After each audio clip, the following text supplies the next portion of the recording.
coach agréé en PNL développement personnel. Aujourd'hui, on va traiter dans cette deuxième vidéo qui est en continuité avec la deuxième.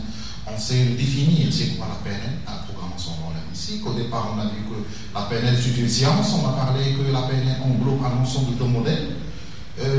Aujourd'hui, on va parler des techniques de la visualisation appliquées par la PNL. Et je vous confirme que la PNL a apporté beaucoup de choses en termes de visualisation, en termes de travail interne, et cette visualisation en tant que technique est appliquée beaucoup dans le domaine sportif et dans le domaine de préparation de hauts managers. En disant que pour réussir un projet, il faut le vivre d'ici 1 an, 2 ans, 3 ans, 4 ans et 5 ans. Il faut vivre tout le projet en détail et il faut le visualiser. Et ça, c'est parmi les secrets de la PNL, parmi les prouesses et la réussite de la PNL. Donc en parlant de techniques de thérapie, en disant que la PNL a beaucoup aidé les thérapeutes pour soigner les malades, et il a apporté beaucoup d'innovations en termes de traitement et thérapie des maladies brèves. Des maladies brèves, par exemple, pour quelqu'un qui voulait se débarrasser de la cigarette ou de se débarrasser de l'alcool ou de se débarrasser de la prise de poids qui est un petit peu excessive pour lui. Donc la PNL a donné une méthodologie, un accompagnement, soit au niveau comportemental, soit au niveau psychique, pour que la personne essaie de se débarrasser de cette mauvaise habitude. De même que pour de la confiance en soi pour ces femmes qui manquent de soi, de confiance en soi ou d'estime de soi. La PNL a énormément travaillé dans ce volet-là. Donc la PNL n'est pas seulement des techniques de visualisation, de thérapie ou de modèle. La PNL, c'est un mode de pensée, c'est une philosophie. C'est une philosophie, le vrai sens du terme. C'est une science qu'on peut appliquer dans la vie de tous les jours, tous les instants. Par exemple, je vous donne un exemple.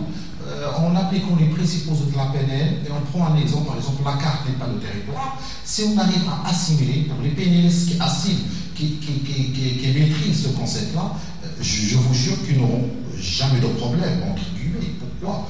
Pour la simple raison, parce que la carte n'est pas le territoire, c'est que chaque personne qui est devant vous, c'est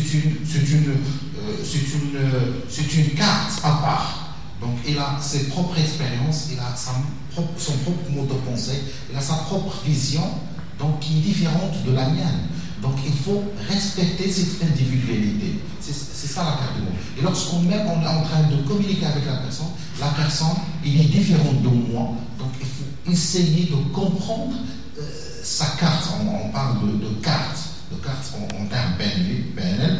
Donc c'est un point qu'il faut, vivre avec des astuces pour le maîtriser. Ça, je vous donne des flashs comme ça sur la PNL. Bien sûr, on peut parler du principe de la personne n'est pas le comportement. Deuxième principe de la PNL, la personne n'est pas le comportement. Il faut différencier les deux niveaux. La personne n'est pas le comportement. Si une personne, par exemple, commet une gaffe, par exemple, dans l'entreprise ou dans la famille, etc. Donc, il faut séparer le comportement par rapport à la personne. La personne, c'est une éducation, ce sont des expériences, c'est une valeur ajoutée, et on ne peut pas dire qu'une personne qui, par exemple, s'attarde de venir à temps, qu'il est une mauvaise personne. Une personne, par exemple, qui a une erreur quelque part au niveau relationnel, en jugeant et en essayant de nier la personne et d'exclure tout type de relation avec lui, ce qui est considéré en PNL une erreur de relation qu'il faut dépasser. Et bien sûr, il y a d'autres principes de la PNL qui sont 14, qui font partie du système de pensée de la PNL. Passant de la PNL, actuellement, il est considéré comme un outil d'excellence. Actuellement, on peut, avec les techniques de PNL, former des managers de haut niveau, former des sportifs de haut niveau, avec la PNL, former des étudiants brillants, avec la PNL, former des entrepreneurs de haut niveau. La PNL, c'est un outil d'excellence.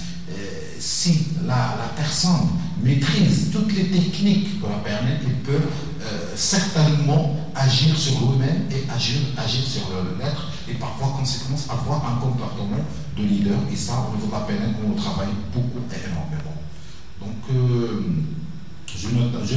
pas à parler de ces techniques-là parce que la PNL, ça demande du temps pour la maîtrise et des entraînements, il est basé sur l'entraînement.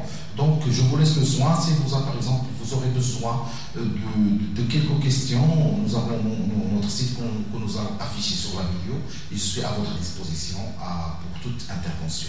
Je vous remercie de votre attention et je vous donne rendez-vous dans les vidéos, Inch'Allah, qui vont suivre et à la prochaine, Inch'Allah.